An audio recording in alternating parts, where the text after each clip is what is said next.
Class का topic है complex number. Complex number को हिंदी में कहते हैं सम्मिश्र संख्या। सम्मिश्र का मतलब क्या होता है कि जब दो या दो से अधिक चीजों को आपस में मिक्स किया जाता है तो कहलाता है सम्मिश्र संख्या। कॉम्प्लेक्स नंबर, कॉम्प्लेक्स नंबर जो होता है रियल नंबर और इमेजिनरी नंबर का कॉम्बिनेशन होता है। रियल नंबर और इमेजिनरी नंबर का कॉम्बिनेशन होता है। अब बात यह आती है कि रियल नंबर को किस तरीके से पहचाने और इमेजिनरी नंबर को किस तरीके से पहचाने। तो उसमें बात यह आती है कि जिसपे आई अटैच होगा, जिस फंक्शन में आई लगा हुआ होगा वो इमेजिनरी पार्ट होगा और जिसमें आई नहीं लगा होगा वो हमारा रियल नंबर होगा। अगला स्टेप आएगा कि कॉम्प्लेक्स नंबर जो है, कॉम्प्लेक्स नंबर को रिप्रेजेंट किस तरीके से करते हैं। तो कॉम्प्लेक्स नंबर को हम कैपिटल जेड से रिप्रेजेंट करते हैं और कैपिटल जेड जो होता है A plus I B. A plus I B जो होता है रियल पार्ट और इमेजिनरी पार्ट का कॉम्बिनेशन होता है। जिस पूरे कॉम्प्लेक्स नंबर को हम Z equal to A plus I B से रिप्रेजेंट करते हैं। तो हम बात करते हैं कॉम्प्लेक्स नंबर जो है, हम बात करेंगे कॉम्प्लेक्स नंबर। तो कॉम्प्लेक्स नंबर को जो हम रिप्रेजेंट करेंगे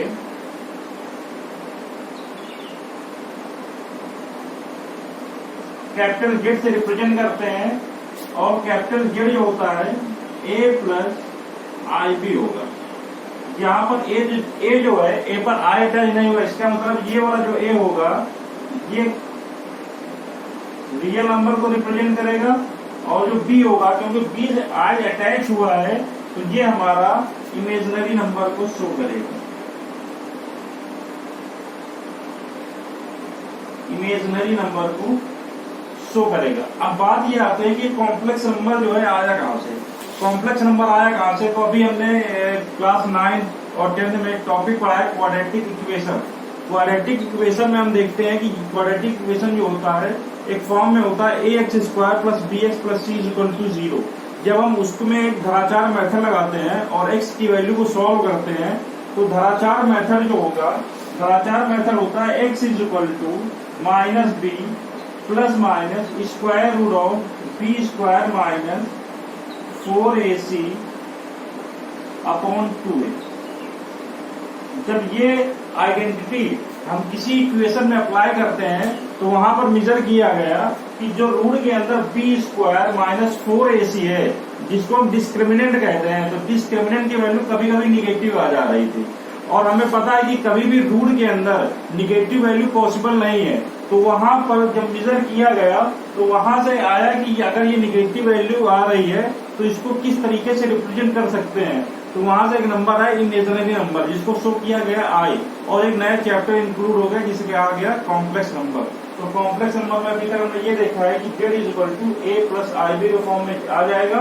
अब इसके बाद आगे बढ़ते हैं, इसमें कुछ चीजें और आ जाएंगी। जैसे आ जाएगा कि जो आई है आई स्क्वायर की वैल्यू को हमें याद रखना है कि आई स्क्वायर की जो वैल्यू होती है वो -1 होती है। इसी प्रकार अगर आपका आई क्यूब आ जाएगा, इसी तरीके से अगर आई क्यूब आ जाएगा तो देखो आई स्क्वायर की हेल्प से हम कौन कौन सी वैल्यू को निकाल सकते हैं। तो आई क्यूब को हम क्या लिख सकते हैं, आई इंटू आई स्क्वायर, और हम जानते हैं आई स्क्वायर की वैल्यू जो होती है -1 होती है। तो ये आ जाएगा, यानी कि आई क्यूब की वैल्यू क्या आ जाएगी माइनस आई। तो हमें ये वाला फंक्शन याद रखना है कि आई क्यूब जो है तो आई क्यूब की वैल्यू माइनस आई होगी और जो आई स्क्वायर की वैल्यू -1 हो जाएगी। ये अगला नंबर आ जाएगा आई की पावर 4। तो हम इसको इस तरीके से भी लिख सकते हैं आई स्क्वायर इंटू आई स्क्वायर की वैल्यू हो जाएगी -1 और ये सेकेंड आई स्क्वायर की वैल्यू हो जाएगी -1।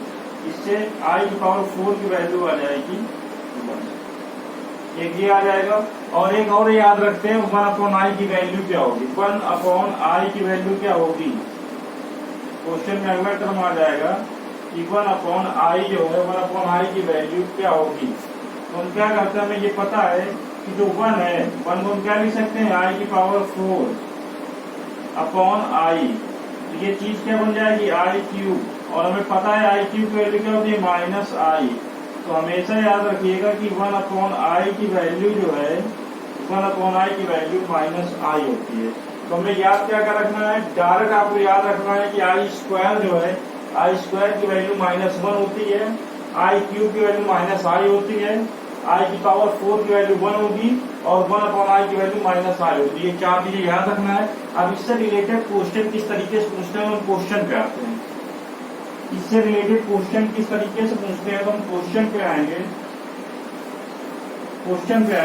ठीक है, साइड में इन चारों की आइडेंटिटी लिख लेते हैं कि आई स्क्वायर जो होगा हमारा, आई स्क्वायर की वैल्यू होती है -1, आई क्यूब की वैल्यू होती है -i, आई की पावर 4 की वैल्यू होती है 1 और 1/i की वैल्यू होती है -i। अब इन चारों की हेल्प से हम आई की बड़ी बड़ी पावर्स को किस तरीके से सॉल्व करते हैं, तो उसको हम आज देखेंगे। जैसे हमारे पास एक क्वेश्चन आ गया, आई की पावर 65, आई की पावर 65, ये हमारा एक पहला क्वेश्चन आ गया, आई की पावर 65। तो आई की पावर 65 को, एक मिनट, आई की पावर 65 को हम देखो किस तरीके से लिखेंगे। देखो सबसे इजी पार्ट क्या है, इन चारों में अगर आप देखिए सबसे इजी क्या दिख रहा है कि आई की पावर 4 की वैल्यू क्या है, 1 है। तो हम सारे के सारे फंक्शन को आई की पावर 4 के फॉर्म पे ही लिखेंगे। तो देखो इसको किस तरीके से लिखेंगे, इसको हम लिख देंगे आई की पावर 4 और देखो इसको 4 से डिवाइड करेंगे तो कितनी बार जाएगा, 4 1 या 4, रिमेनिंग क्या आ जाएगा 2, तो 4 6 या 24। तो अगर इसको अगर हम मल्टीप्लाई कर देंगे तो आई की पावर 64 आ जाएगा और यहाँ पर लिख देंगे आई की पावर 1।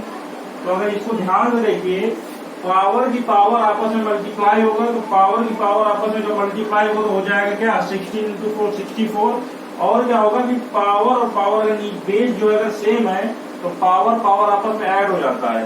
तो हम आई की पावर 65 को हम इस तरीके से लिख देंगे। अब हमें पता है कि आई की पावर 4 की वैल्यू जो होती है 1 होती है, ये हो जाएगा 16 और ये हो जाएगा आई। तो 1 की पावर कुछ भी होगा 1 हो जाएगा, तो आंसर हमारा आ जाएगा क्या आई। तो इस तरीके से हम आई की बड़ी बड़ी वैल्यू को बिल्कुल सिंप्लीफाई कर सकते हैं। अगला क्वेश्चन देखिए, अगला क्वेश्चन हमारे पास आ जाएगा आई की पावर 234। अब आई की पावर 234 है, इसको हम किस तरीके से सॉल्व करेंगे, तो हमें एक चीज याद रखना है, इसको 4 से डिवीजन करना है, यानी कि पहले इसको 4 के पावर में हम ब्रेक कर देते हैं। तो हम क्या लिखेंगे, इसको आई की पावर 4 और 4 को इस पर डिवाइड करेंगे तो 4 5 20, रिमेनिंग क्या बचेगा 3 और कितनी बार जाएगा ये 4 and 32, रिमेनिंग क्या आ जाएगा आई स्क्वायर। अब इसको देखो इसमें मल्टीप्लाई करेंगे ऐड करेंगे तो 234 234 आ जाएगा। अब ये जानते हैं कि आई की पावर 4 की वैल्यू 1 होती है, तो इसको इसी तरीके से लिख दिया, ये 58 है और ये आ जाएगा आई स्क्वायर।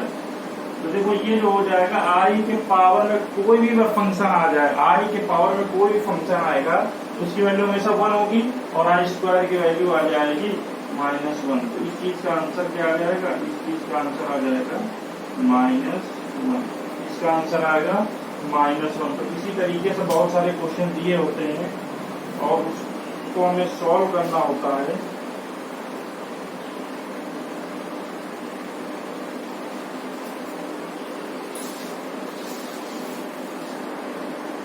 से रिलेट करके कुछ इंपॉर्टेंट क्वेश्चन की हम बात करेंगे जो एग्जाम में आ सकते हैं, डिफरेंट टाइप के कंपटीशन में आ सकते हैं।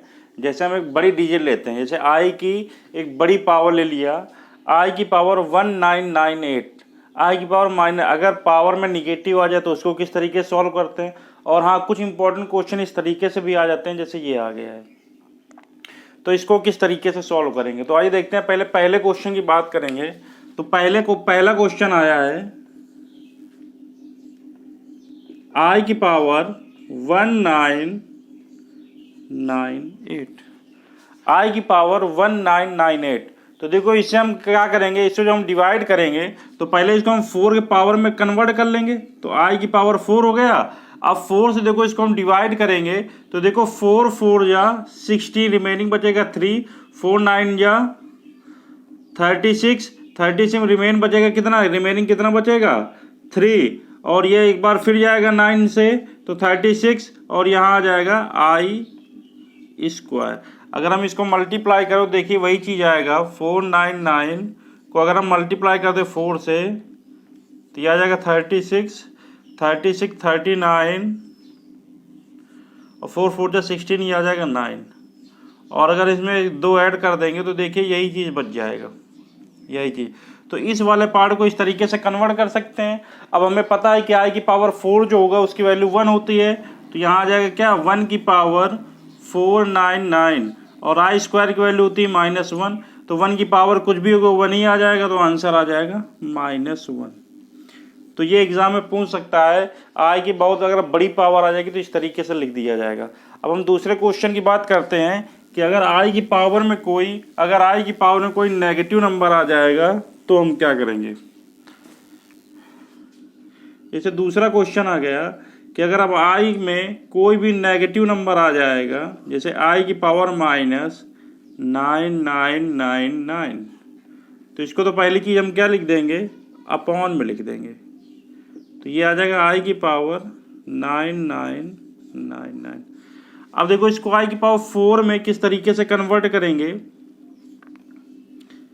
i की पावर 4 ले लिया और इसको अगर हम देखो डिवाइड करेंगे तो 4 2 जा 8, रिमेनिंग बचेगा 1, ये क्या हो जाएगा 4 4 जा 16, रिमेनिंग बचेगा 3, 4 9 जा 36, रिमेनिंग बचेगा 3, 4 9 जा 36, रिमेनिंग बचेगा 3, तो ये हो जाएगा i की पावर 3। तो पहली चीज़ तो ये आ जाएगा। अब हमें पता है कि i की पावर 4 की वैल्यू 1 होती है और 1 की पावर में कोई भी नंबर आ जाए उसकी वैल्यू 1 ही होती है, तो ये पूरा का पूरा नंबर 1 हो जाएगा। तो हमारा आखिरी में बचेगा क्या 1/i की पावर 3। हमें पता है कि 1 की वैल्यू i की पावर 4 होती है, तो ये हम 4 लिख दिया और ये लिख देंगे i की पावर 3। तो फाइनली इसका आंसर क्या आ जाएगा i। फाइनली इस क्वेश्चन का आंसर क्या आ जाएगा i। अब नेक्स्ट क्वेश्चन की बात करेंगे, ये थोड़ा सा इम्पोर्टेंट पड़ जाएगा। अगर हम नेक्स्ट क्वेश्चन की बात करें तो नेक्स्ट क्वेश्चन थोड़ा सा इम्पोर्टेंट आएगा। जैसे आ गया तुम्हारा थर्ड क्वेश्चन -1 4n + 3। अब एक चीज़ यहाँ पे समझते हैं कि अगर किसी भी निगेटिव टर्म की अगर अंदर निगेटिव टर्म दिया हुआ है और उसका पावर अगर इवन नंबर आ रहा है तो वो निगेटिव टर्म जो होगा वो हट जाएगा, और अगर पावर जो है ऑड टर्म आएगा तो निगेटिव साइन जो है वो बाहर चला जाएगा। अब हम किस तरीके से कंफर्म करते हैं कि इवन है कि ऑड, तो देखिए जब भी कोई नंबर 4 का मल्टीपल होगा, 4 का मल्टीपल कोई भी नंबर होगा तो वो इवन नंबर होगा, और उसमें अगर कोई भी ऑड नंबर को ऐड किया जाएगा तो उसका जो समेशन होगा वो टोटल वो आ जाएगा ऑड नंबर। तो हमें ये कंफर्म हो गया है कि 4n + 3 एक ऑड नंबर है, और ये माइनस अगर लगा हुआ है तो माइनस की पावर अगर कोई और नंबर आ जाएगा तो माइनस साइन जो होगा वो बाहर चला जाएगा। तो पहली चीज़ तो ये आएगा कि माइनस साइन जो होगा वो बाहर चला जाएगा, और ये आ जाएगा 4n + 3। हमें पता है कि -1 को हम क्या लिख सकते हैं i²।